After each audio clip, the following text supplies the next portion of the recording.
What's up, everyone, and welcome to Making the Shift for Autistic Kids. We're an SLP couple from California with 4 boys. And we're here every week to bring you NeuroAffirming tips, tricks, and tools. Are you ready to make the shift? Let's do this!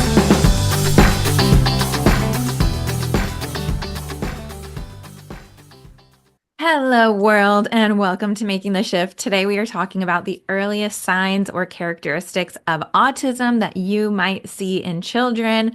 Now, this is coming from years of experience owning a clinic. Many of you know I'm a speech-language pathologist. We see several hundred kids a week in our clinic, and we are oftentimes the very first professional to bring up autism to families. We are often the very first professionals to notice these characteristics and refer kids out for an evaluation. That's a huge part of what we do when we're working with the birth to 3 population specifically, because we're usually the first professionals that they're seeing. Because one of the first things that we might see in autistic kids is a speech delay or late talking or differences in communication, but we're going to talk all about that today.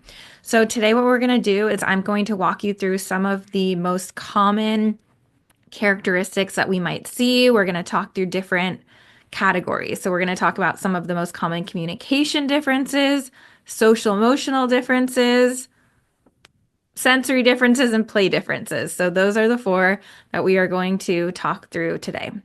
Okay, so first and foremost, I will say, if this is not something you have heard, but we do not use the term autism red flags. And I know a lot of people still do, but this is a case for why we should not use it anymore. Okay, the phrase red flags implies that there is something wrong with a child. If we are look at a child from a neurodiversity-affirming lens, meaning, we are embracing their brain differences as opposed to trying to fix their brain differences, then that is going to shift the conversation that we have with parents. When we come to parents and we're like, these are red flags, that means bad. We need to do something about this. This is not right. When in reality, we know that neurodiversity or being neurodivergent is differences in how the brain is processing. And to me, I get excited when I get to share with parents characteristics I see. I'm excited because now we know how their brain works. Now we know how we can help them learn. Now we know how we can support them.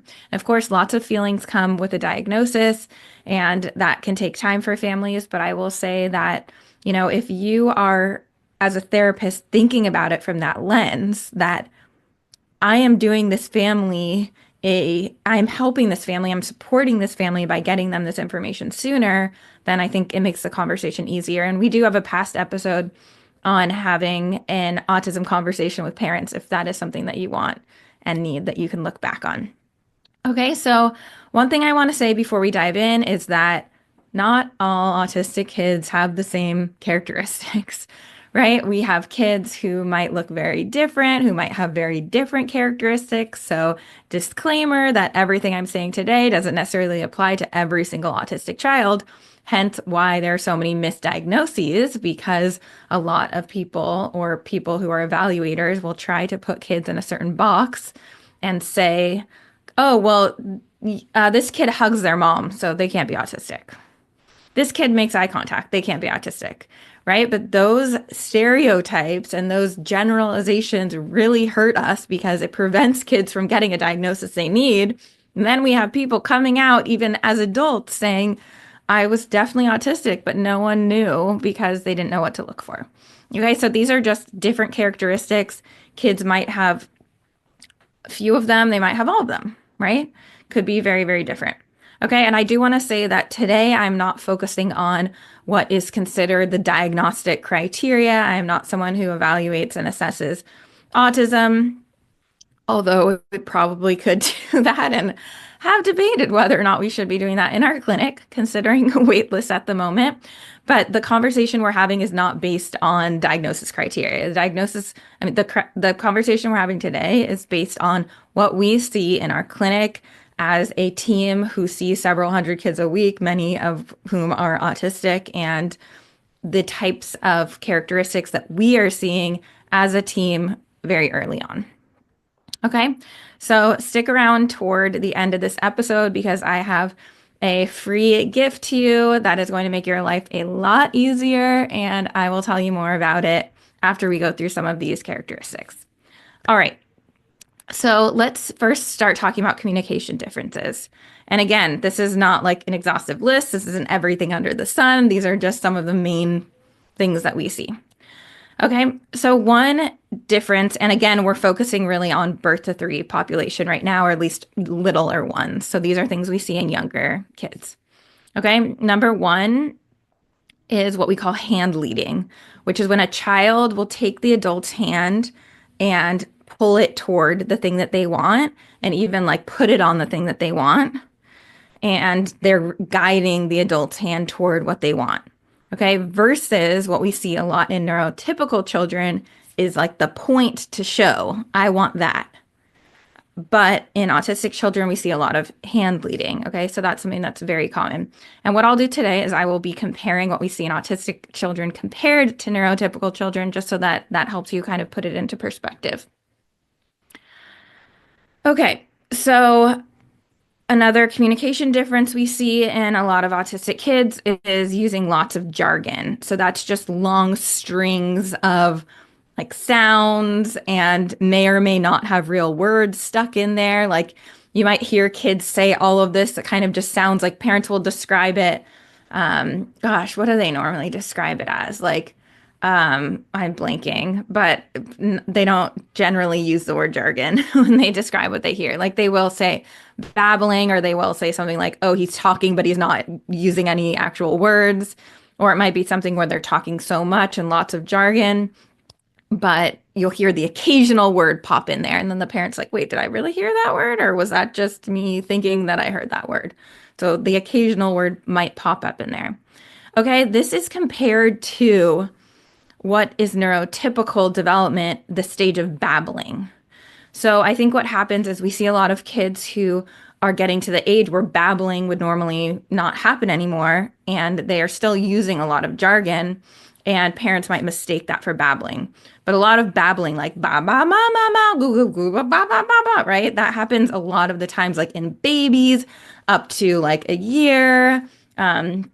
Maybe a little bit past, but usually once most kids start to use words around age 1, and then they usually have a pretty decent amount of words by age 2 and a huge number of words by age 3, that jargon, that babbling has been eliminated, or they're not really babbling anymore. Like that's something that we see more in younger neurotypical kids versus in autistic kids. We'll see a lot more of this jargon continue through toddlerhood and beyond.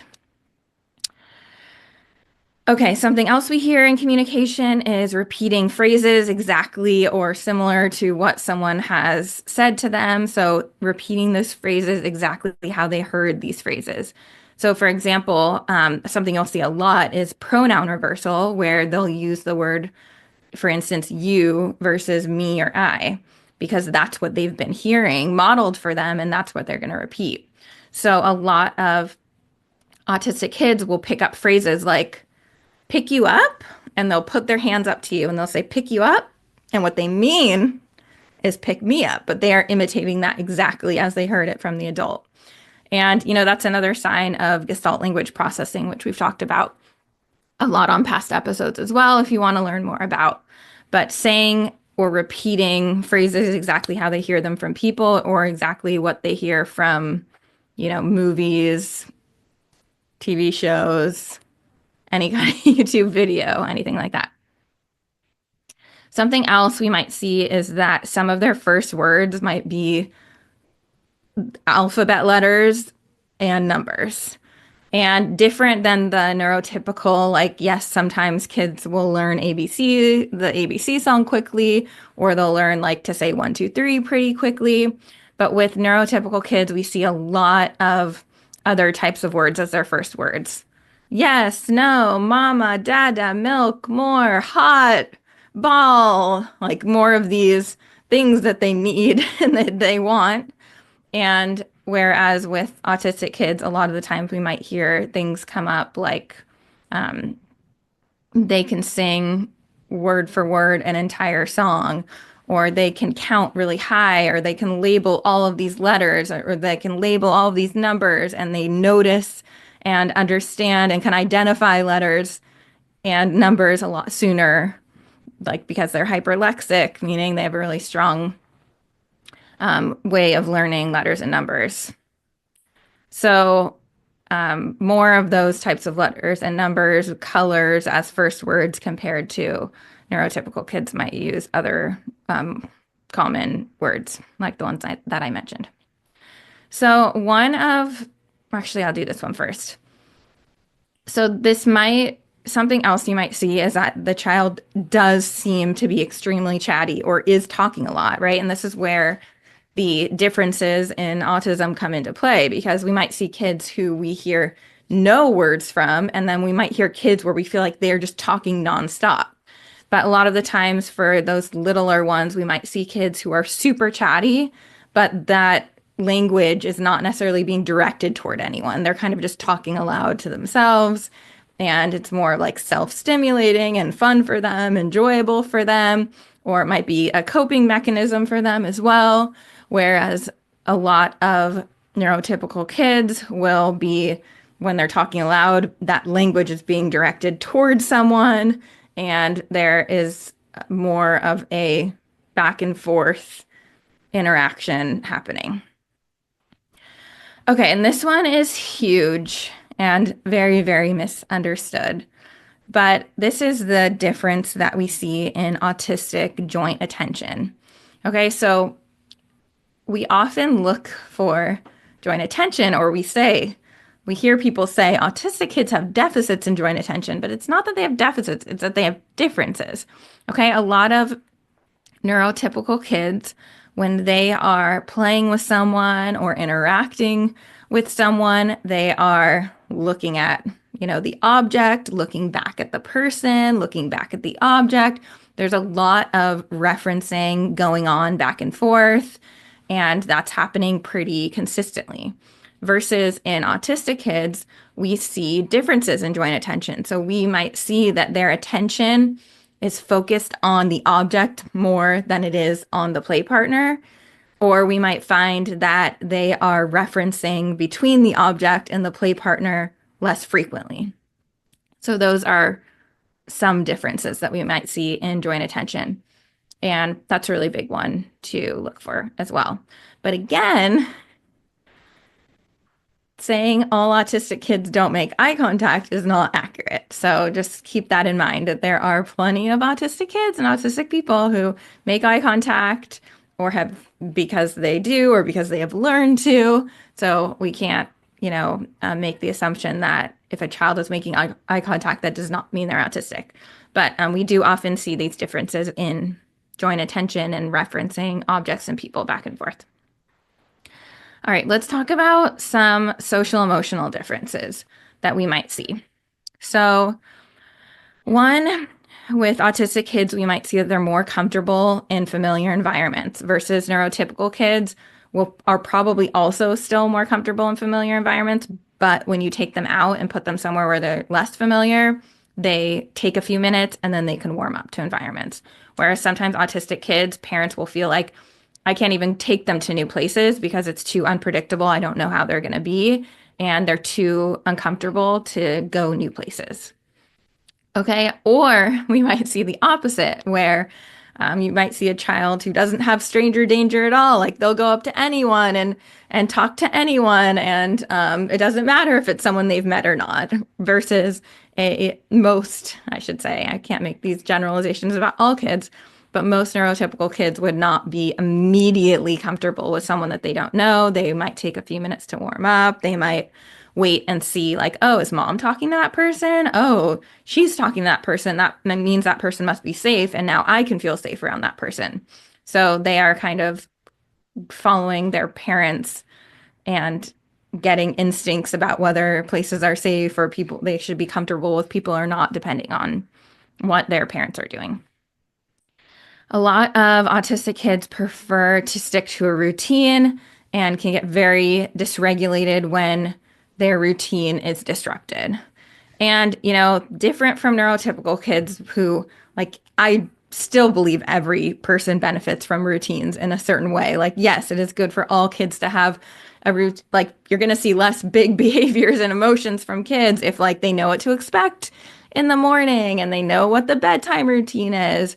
But this goes a little bit beyond that, where, like, if you are home and you realize that you're out of eggs and you need to go to the store, that slight change in routine can be really dysregulating for autistic kids, like being able to just have that change in their schedule happen really, really suddenly without any prior notice.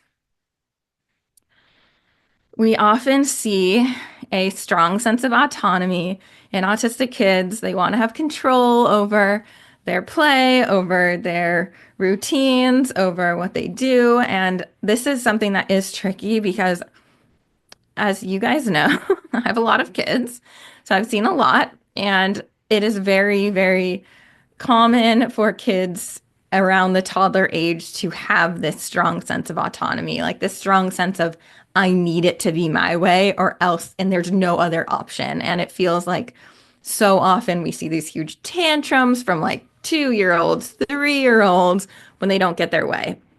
So this is a little bit different because this is that the child has that strong sense of needing autonomy to the point where parents will go out of their way to change what they're doing and adjust their own schedules and adjust their family schedule to accommodate that child's need for autonomy. So it can really affect the family and what the family is going to be doing that day because they're trying to make sure that their autistic child is comfortable, and they need that routine to be a certain way. They need the child to have that type of autonomy. Something else, an emotional difference is with autistic kids, we might see a longer recovery time when they're upset versus a neurotypical child. If they get upset, normally a parent can calm them down in like 5-10 minutes. An autistic child, we will hear from parents that these periods of meltdowns and a child being upset could last, hours potentially. So longer time to recover when they do get upset. Okay, let's talk about some sensory differences. Then we're going to talk about some play differences, and then I'm going to share with you some really awesome free gift for you. Okay, so sensory differences, you might see that they are seeking these intense experiences, these intense sensory experiences, things like rocking their body back and forth, flapping their hand. We see a lot of like finger splaying, which is when they're spreading their fingers out, turning lights on and off. I know a lot of younger kids will do that. A lot of autistic kids will do that, for longer periods or later ages and for longer periods of time, like on and off and on and off and on and off. Kids who are very, very active. Another sensory difference is with eating, which is preferences for the same foods, not wanting to try new foods or expand the types of foods that they're eating. And usually what we see a lot in neurotypical kids is that they will usually kind of just like a lot of kids, at least, again, not speaking for all, a lot of kids will kind of eat whatever is in front of them until they get to the point where they're like 18 months. And then they realize that they start to like love some stuff or not love some stuff. And then you start to see things like throwing or saying no and wanting something different.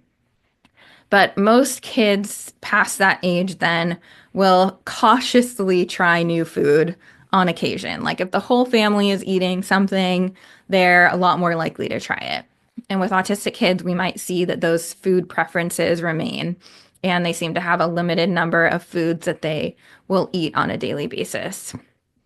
And that's actually one of the very, very first signs that we might see in kids of autism is food sensitivity and food preferences. And that's where I would see a lot of kids myself, back when I used to do feeding therapy, and that was one of the first things that we might notice. And a lot of times it's not enough for parents to see that food, those food preferences, and then go out and get an autism evaluation. But it's usually the food comes first. Like that's one of the first things parents notice because we're feeding our kids obviously all day long. And then communication might be something that they see shortly after that. All right. Other sensory differences. Kids might love to, watch spinning objects, lots of laying on the ground, watching wheels spin on the car. They might really enjoy looking at the details of objects. So they might hold objects up really closely to their eyes or to the side of their eyes and look out like the sides of their eyes to examine objects. And they're getting a lot of really strong sensory input when they do that. We might see kids are sensitive to sounds. Usually, these are not the sounds they're making. We can have kids that are very, very loud children and are not sensitive to their sounds at all. But if a lawnmower goes by the house or a leaf blower or someone turns on the blender or someone flushes the toilet or someone turns on the hairdryer, they can have very intense reactions to that. Whereas neurotypical kids might like startle. This could be a lot more, might cause an autistic child to get a lot more emotional and have trouble recovering from that when they have a loud sound happening unexpectedly. But in general, sensory-wise, sensory differences, they might just be super sensitive to some types of input, and they might be under responsive to other types of input. So it might be like they're so sensitive to touch and they're so sensitive to sounds, but they need a ton of movement. They're not sensitive at all to movement. They're under responsive to movement, meaning they need to go on and on to get a lot of movement. Okay, last one is play. Again, drawing back to the letters and numbers, they might have this love of letters and numbers. That might be something that like a lot of their play and the toys that they choose are based around things that are toys with letters or numbers. We will often see monotropism, which is an intense focus on one thing. So this ability to have a prolonged focus on one activity or one thing that they're doing to the point where you're having trouble getting their attention because they're so focused on that one thing.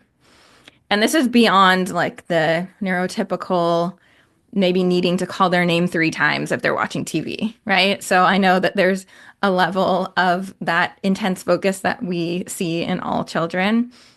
This is going to be even more than that, to the point where if we are interrupting the flow of what they're doing, like they have such a plan oftentimes in their head that they are focused on something and they might be wanting to get something specific done in that activity, and pulling them out of that activity can cause them to get really dysregulated for quite a long period of time, potentially.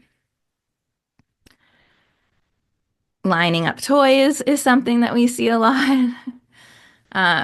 This is a conversation I actually have with a lot of parents in our clinic, because something I hear from parents a lot is like, oh, they love to line up their cars and they love to imitate the traffic jam in LA.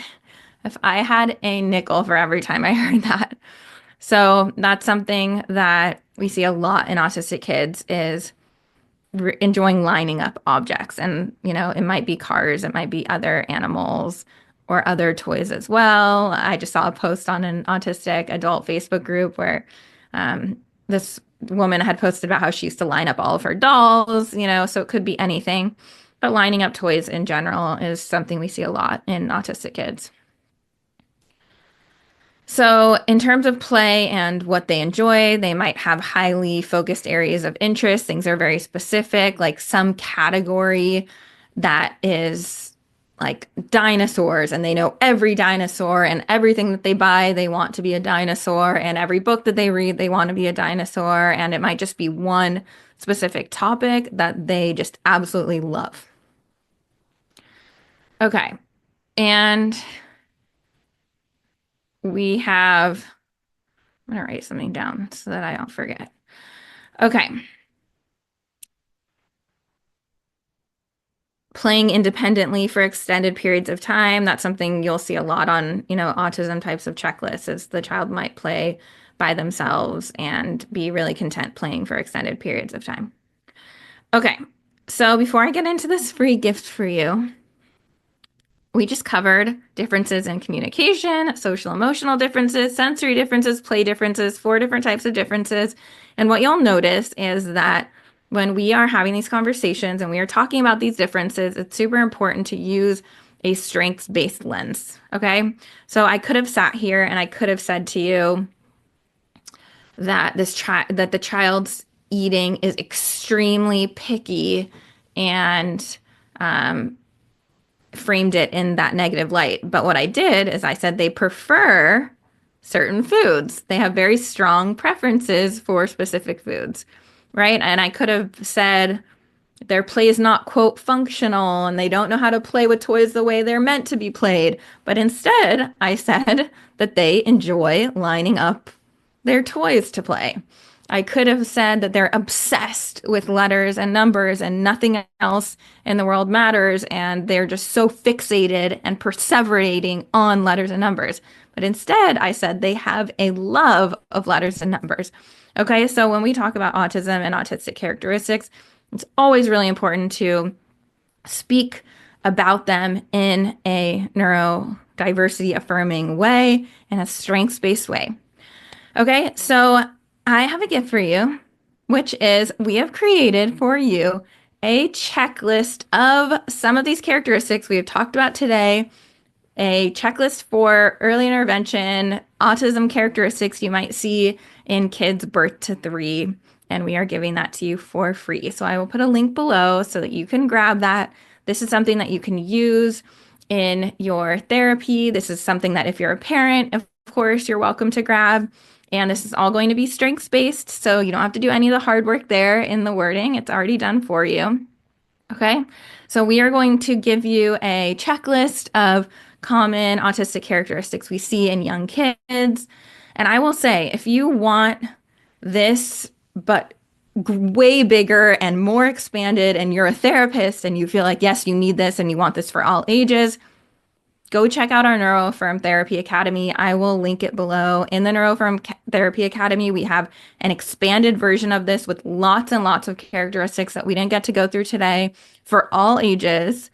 And not only do we have that in the academy, we also have handouts that you can use when you are talking to parents about autism, and we have handouts that you can send parents right after they get an autism diagnosis. And I'm telling you, this is years of work and expertise from me, our clinicians in the clinic, all put into one place in the academy, and it is massively valuable. It will save you so much time and energy, and the price of the entire academy is worth it just to get this one resource that we have in there if autism conversations are something that you're doing a lot as a professional. Okay, so grab that free handout if you love it and you want a more extended, expanded version for all ages, plus those handouts on helping parents. Check out the NeuroAffirm Therapy Academy. And I also want to let you know that we have a very, very exciting free event coming up where we are going through all the hot topics of neurodiversity affirming therapy. It is for SLPs, and we would absolutely love to see you there. So if you want to learn all about different hot topics of neurodiversity affirming therapy, things that really trip people up, things that are questions you probably get every single day, we're going to be answering that on our hot topics event coming up. So I will also link that below so that you can join us there. So thank you so much for being here with me today. Hope you learned something new. Hope you learned something that was helpful, and I will see you on the flip side. Bye. Thank you so much for tuning in to Making the Shift. If you enjoyed this episode, it would mean the world to us if you could like, subscribe, share it with a friend. Our only goal is to spread neurodiversity affirming approaches all over the world, and we can only do that with your help. Thanks for being here, and we'll see you next time.